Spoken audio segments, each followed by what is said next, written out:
Selamat mendengarkan podcast ini. Saudara, dari segala sesuatu yang Allah percayakan kepada manusia, ada satu yang paling penting yang di dalamnya kita memiliki tanggung jawab untuk mengelola dengan benar, dengan baik. Jadi saudaraku, alam semesta dengan segala isinya ini belumlah sesuatu yang bernilai dibanding dengan yang satu ini yang hendak saya kemukakan kepada saudara, yaitu pikiran dan perasaan manusia. Pikiran dan perasaan atau kemampuan untuk bernalar dan kemampuan untuk merasakan. Saudara, dari dua komponen ini, saudara, manusia bisa memiliki kehendak. Jika seseorang dapat memanage, mengelola pikiran dan perasaannya dengan baik, artinya mengisi pikiran perasaannya dengan isian yang benar, yang tentu fasilitasnya Allah sediakan, maka manusia dapat membuat, mengcreate, memproduk kehendak.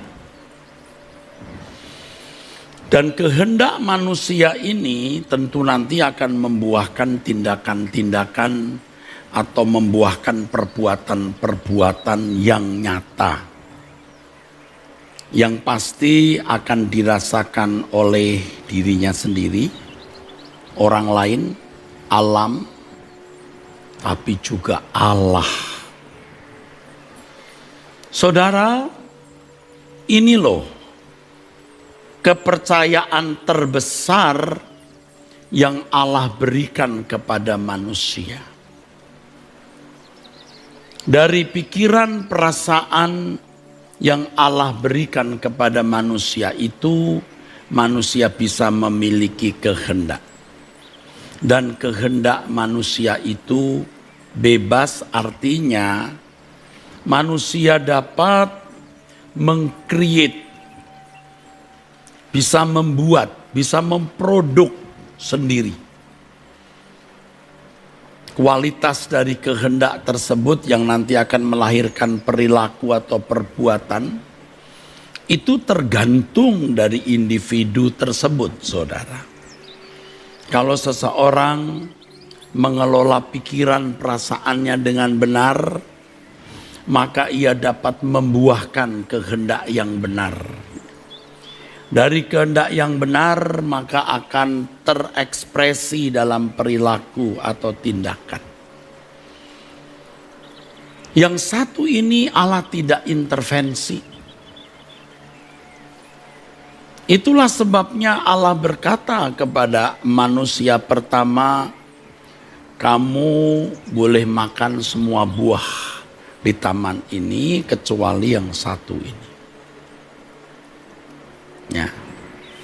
Dan kalau kita membaca di dalam kitab Kejadian, saudaraku, ya, pasal yang ketiga, ditulis perempuan itu melihat dengan mata jendela dari jiwa di mana ada pikiran perasaannya.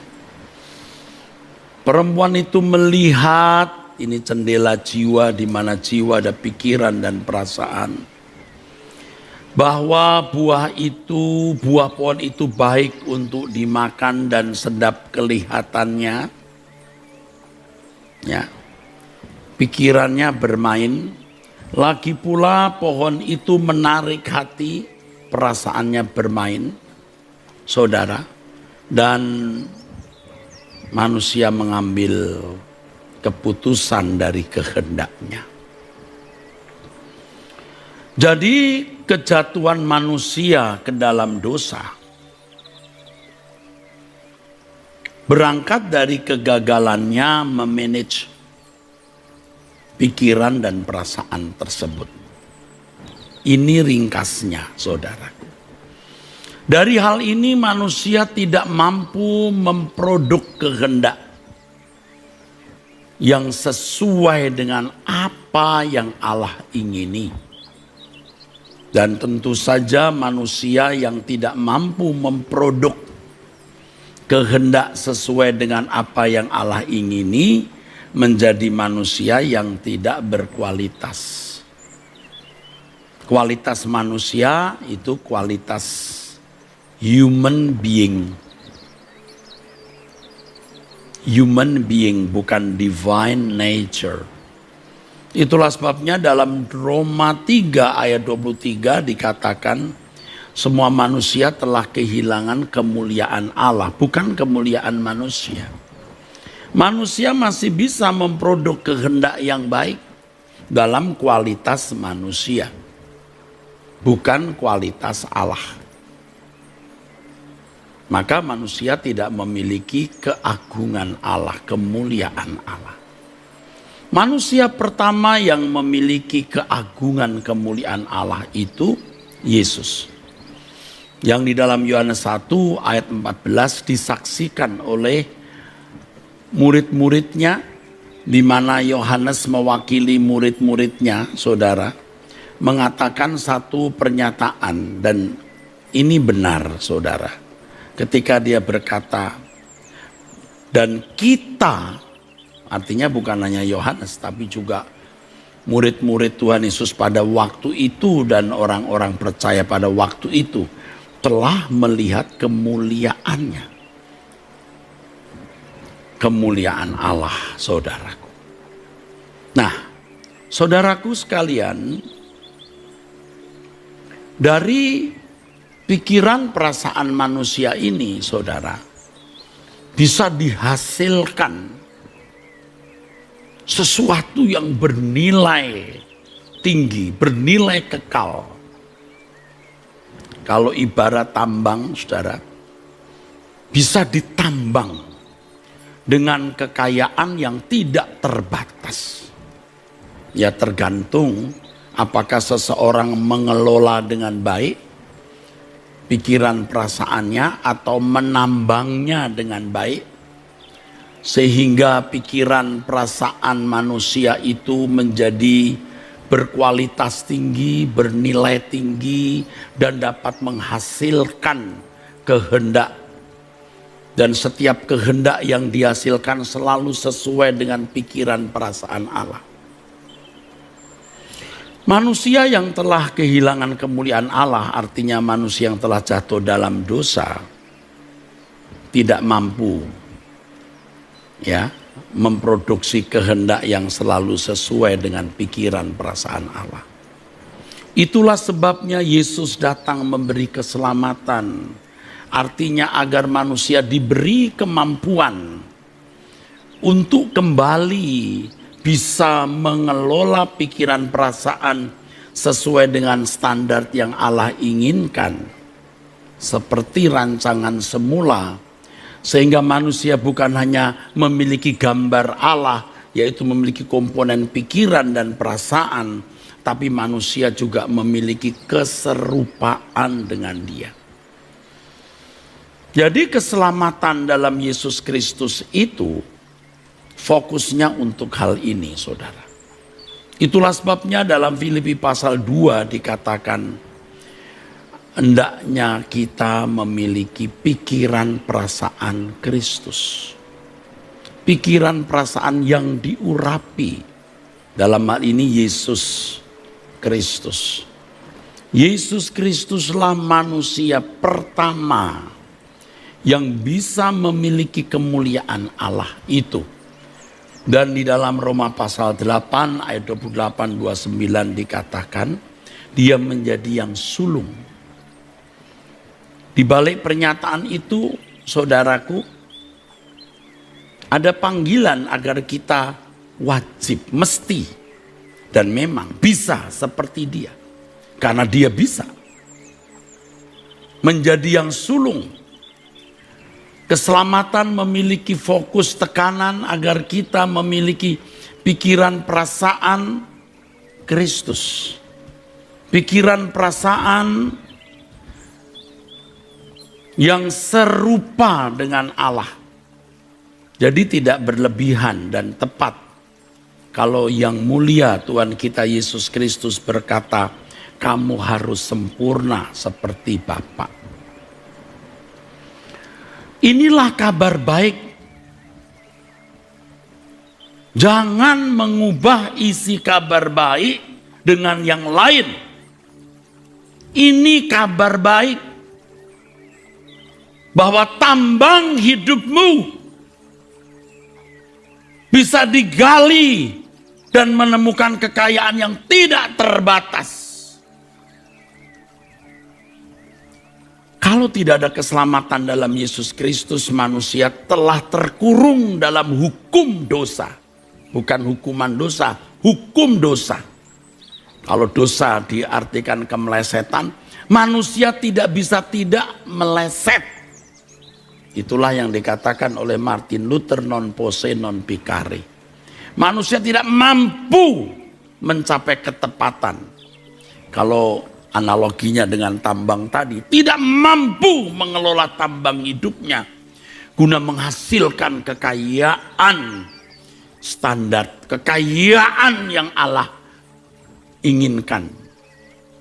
Saudaraku,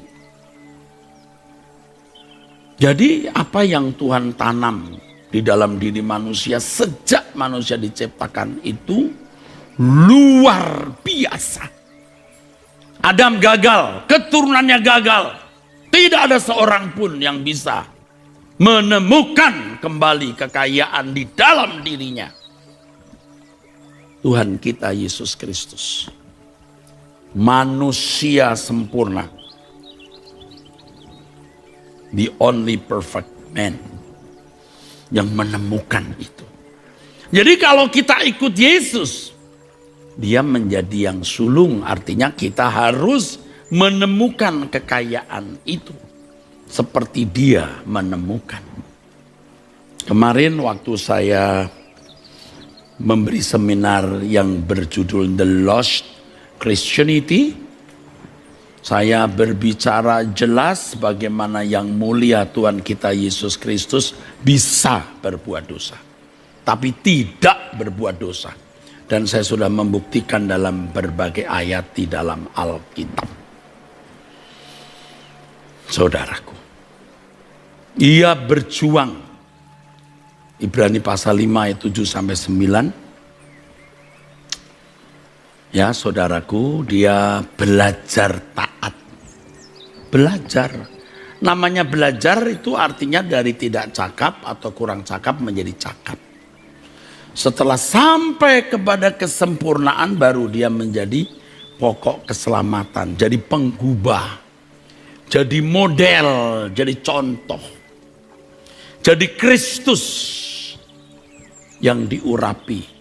Sehingga orang percaya juga bisa berkata, hidupku bukan aku lagi tapi Kristus. Spiritnya, gairahnya, kualitas hidupnya bisa juga dimiliki oleh orang percaya, saudaraku. Dan kita percaya dia yang menjadi imam besar, yang dalam Ibrani 2:17 dikatakan dalam segala hal disamakan dengan kita. Dia bisa merasakan kelemahan-kelemahan kita. Kelemahan dalam hal apa? Kelemahan untuk mencapai rancangan Allah semula itu, ya. Bukan kelemahan sekedar masalah ekonomi, masalah-masalah abal-abal, tapi masalah kekekalan.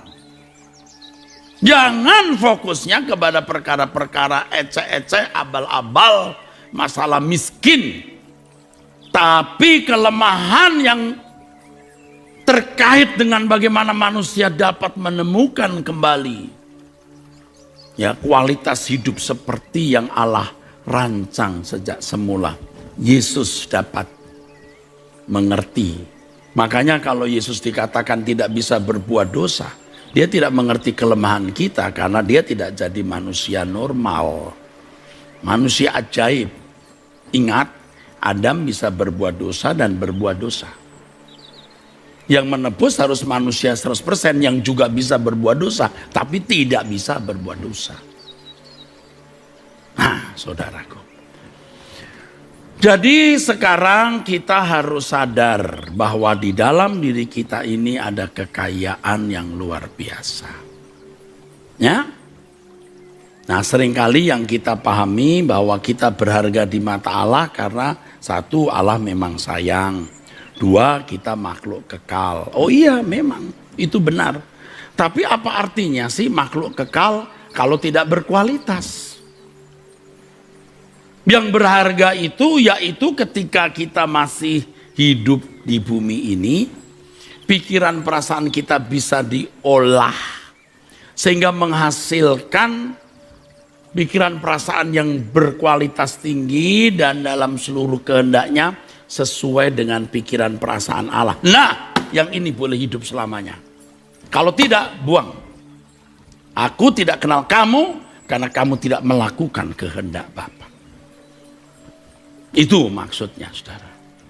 Maka kalau saya berkata tiarap,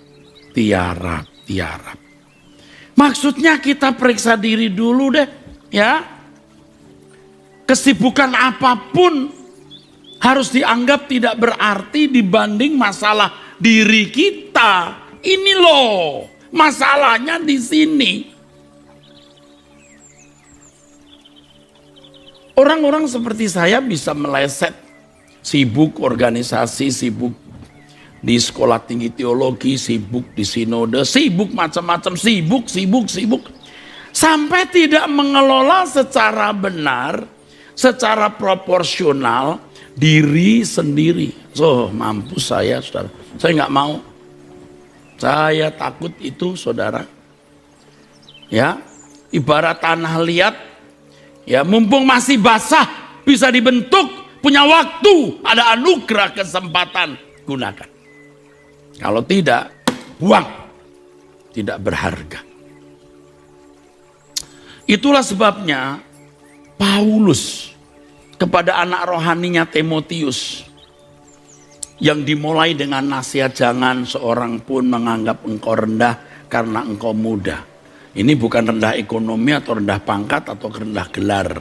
Tetapi jadi teladan dalam perkataan, tingkah laku, dalam kasihmu, dalam kesetiaan, dalam kesucianmu, dan bertekun terus dan seterusnya. Kenapa? Sebab awasi dirimu sendiri dan awasilah ajaranmu. Ekstrimnya kita lebih baik gak jadi pendeta, gak jadi apa-apa, saudara, tapi kita mengelola pikiran perasaan kita sehingga kita bisa memiliki kemampuan untuk selalu sesuai dengan pikiran perasaan Allah. Ya, justru ketika kita makin pinter, makin tinggi, gelarnya makin kaya, makin terhormat, makin becek, kotor, bobrok. Karena setan yang begitu licik mengarahkan kita kepada hal-hal yang ternyata membuat kita menjadi sombong. Sampai kita tidak kenal diri kita sendiri. Awasilah dirimu sendiri, saudaraku. Ya. Tadi saya sempat berbisik kepada Pak Kris. Lagu yang dinyanyikan sebelum firman itu saya pikirkan. Saya nyaris mau jadikan lagu pertama sebenarnya sebelum kebaktian. Karena khotbah saya mengenai hal ini. Memeriksa diri ini. Lalu saya katakan, bagaimanapun ya kita ini kagum. Bagaimana pekerjaan Roh Kudus ya. Worship leader, Pak Yabes, pemain musik memilih lagu ini ya. Kini kubuka hatiku, selidikilah, nyet hati saya, saudara. Karena memang khotbah saya mengenai hal ini. Ya. Dan saya juga sudah mempersiapkan ayat di Mazmur pasal 139 itu, saudaraku. Kita harus dalam kegentaran di hadapan Allah dan minta.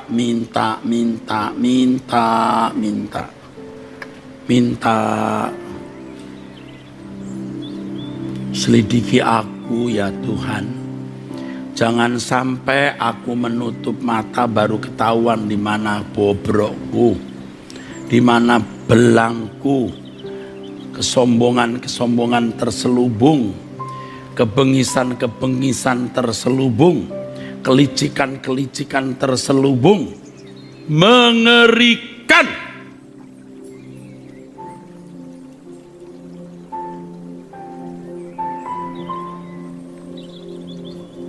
Maka mumpung kita masih punya nafas nih. Jadi kalau masih punya nafas, jantung yang berdetak, kita bisa menyadari kesalahan kita bisa minta ampun dan berubah. Jadi kalau kita minta ampun kepada Tuhan bukan hanya atas perbuatan salah yang kita lakukan, tapi potensi dosa yang masih ada. Kenapa aku masih lakukan itu? Perbuatan dosa diampuni, jangan terus sejahtera. Ini loh saudaraku. Makanya ya saudara, kita harus selalu melihat diri kita itu berbahaya. Dulu saya tidak pernah melihat hal itu. Sekarang saya makin tua makin melihat. Diriku ini berbahaya.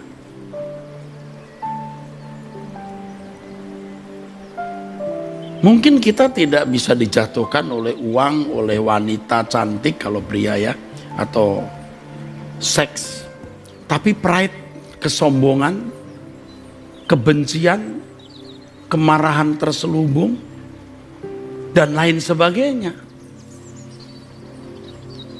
Gairah berkuasa, mau menjadi terhormat. Daging kita ini saja sudah setengah mati. Belum lagi jiwa yang pada porosnya itu mau terhormat, mau dipuji, mau berharga.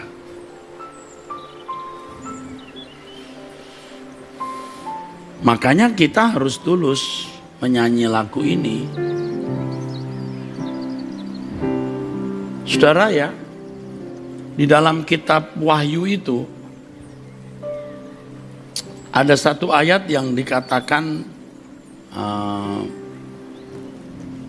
demikian saudara ya.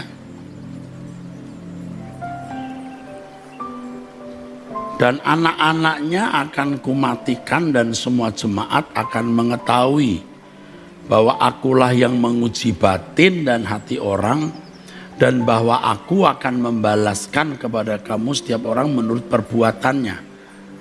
Kok tidak menurut isi batinnya, kok perbuatannya? Nah, perbuatan ini buah dari kehendaknya. Kehendak itu hasil dari olahan pikiran dan perasaan. Ya. Itu. Nah, hati kita itu licik. Seperti yang dikatakan oleh firman Tuhan, saudaraku. Dan ini benar.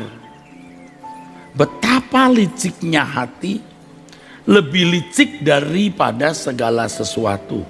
Hatinya sudah membatu, siapakah yang dapat mengetahuinya? Saya tidak tahu saudara ngerti enggak, saya mau jelaskan. Ketika kita berkata dan janganlah membawa kami ke dalam pencobaan, tapi lepaskan kami daripada yang jahat. Hati kita itu licik, sering meliciki diri kita sendiri loh. Wah, begini enggak apa-apa lah. Ini kan dasarnya begitu. Oh cuman begini kok. Kita bisa diliciki oleh hati kita sendiri loh saudaraku. Nah kali ini saja. Atau apa? Licik. Makanya tadi saya katakan kita harus selalu memperhitungkan ya bahayanya diri kita sendiri. Makanya kalau kita minta perlindungan Tuhan itu kan pertama lindungi aku dari kuasa gelap ya yang lebih berpengalaman dari kita dan lebih kuat. Yang kedua dari diri kita sendiri. Ini licik ini saudara. Kita ngobrol kemana-mana, kita mengarahkan orang untuk memuji kita atau mengarahkan orang untuk membenci orang lain atau merusak nama baik orang. Licik, hati kita itu licik.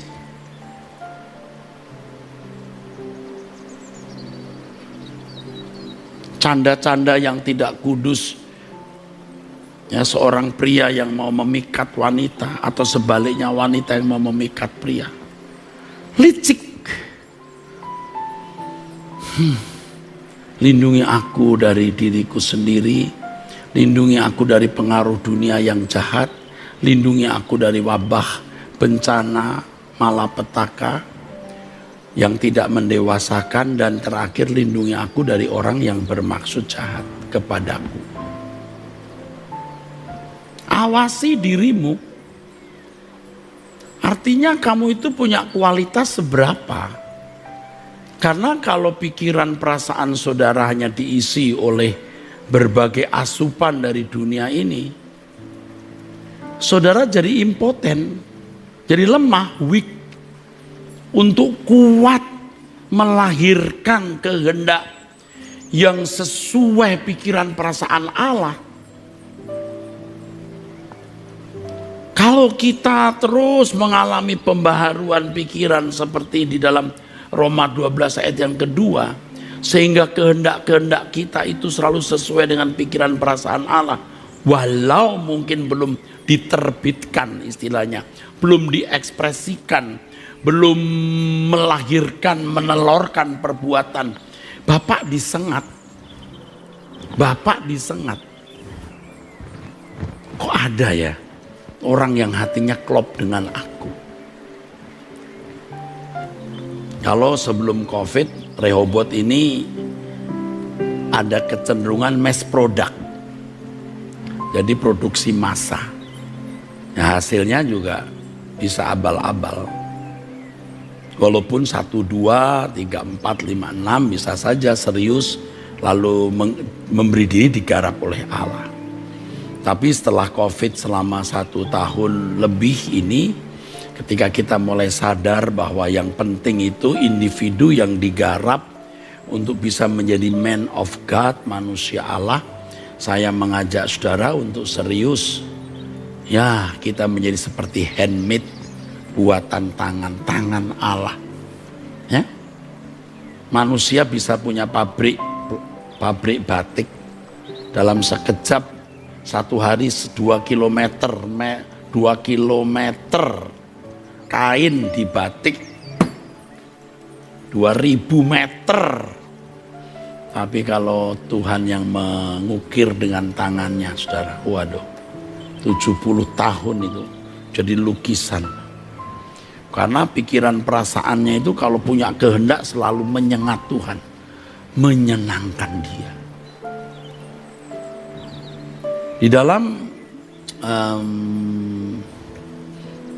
kitab Wahyu tadi, saudaraku ya, itu keras ya Tuhan bicara itu ya.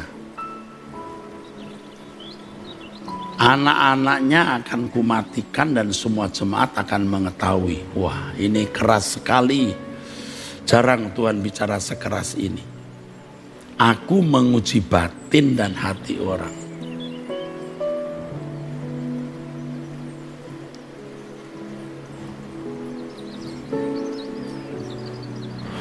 Tuhan selalu menguji kita tiap hari. Dia mengunjungi kita setiap saat dan melihat apa isi batin kita. Sementara kita sibuk dengan banyak hal, kita tidak memikirkan perasaan Allah. Peduli amat. Lalu kita tidak peduli perasaan Tuhan.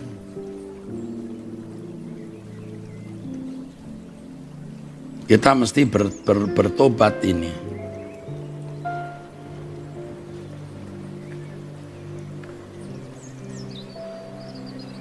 Saudara, kalau tidak mau bertobat ya resiko sendiri.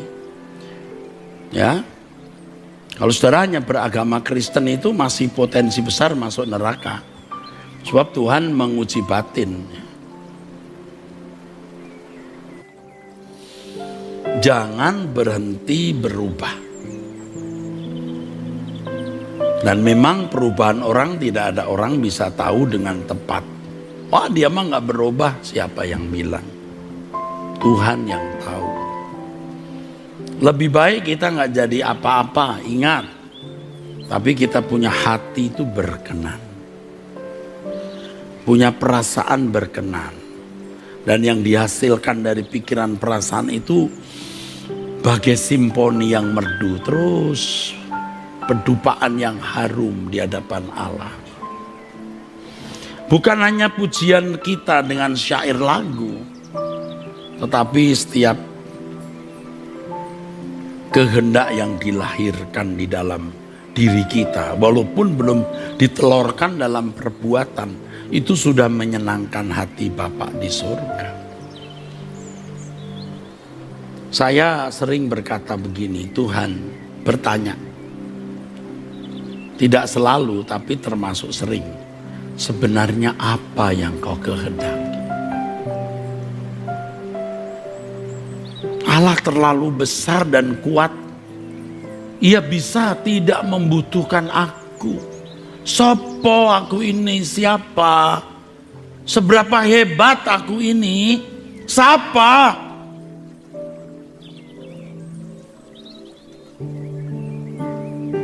Jangan sampai kita lupa diri dan mengatakan aku hebat, ini karyaku.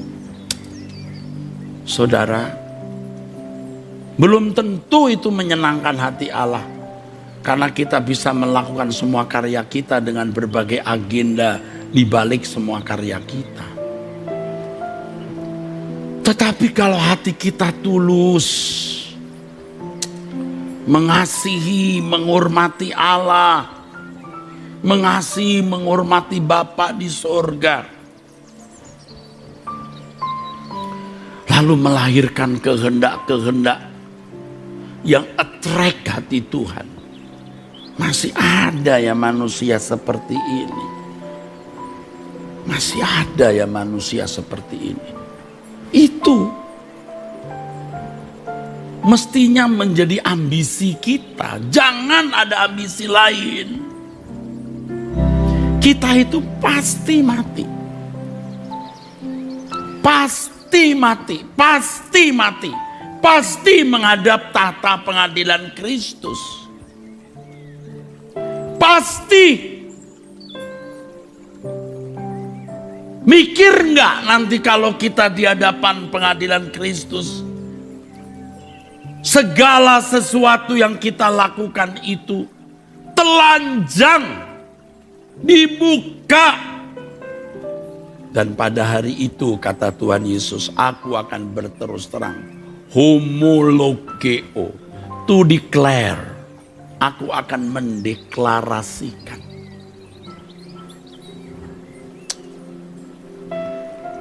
Kepikir nggak saudara kalau kita itu sudah dikenal Tuhan dan para malaikat-malaikat penghuni surga sebelum meninggal, karena tiap hari kita menyembah dengan tulus keinginan atau kehendak-kehendak kita attract Allah.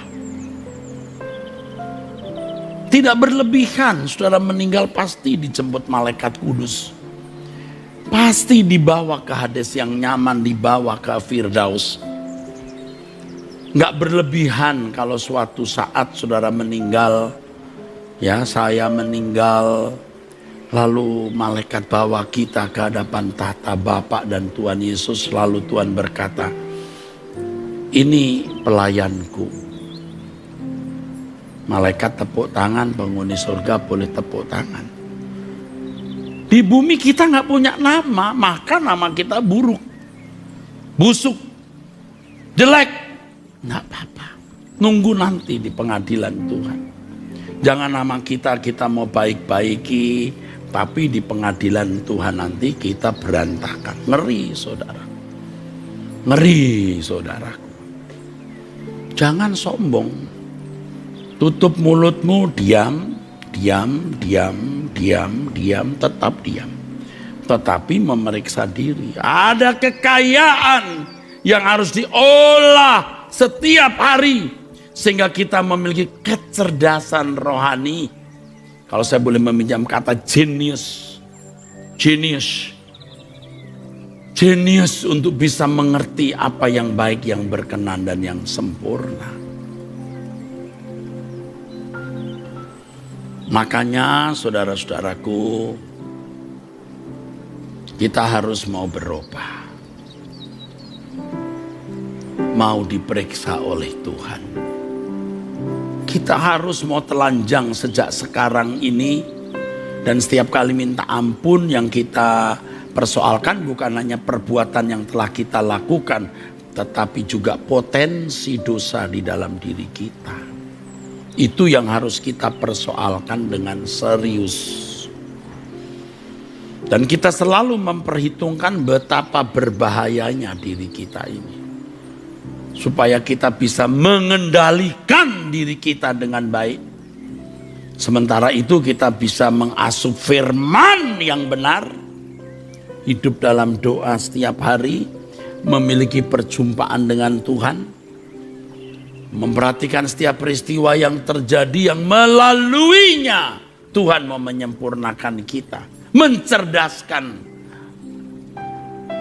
spiritual kita ini, ya, mencerdaskan rohani kita supaya kita punya kecerdasan rohani. Bersamaan dengan perjamuan kudus pada kesempatan ini,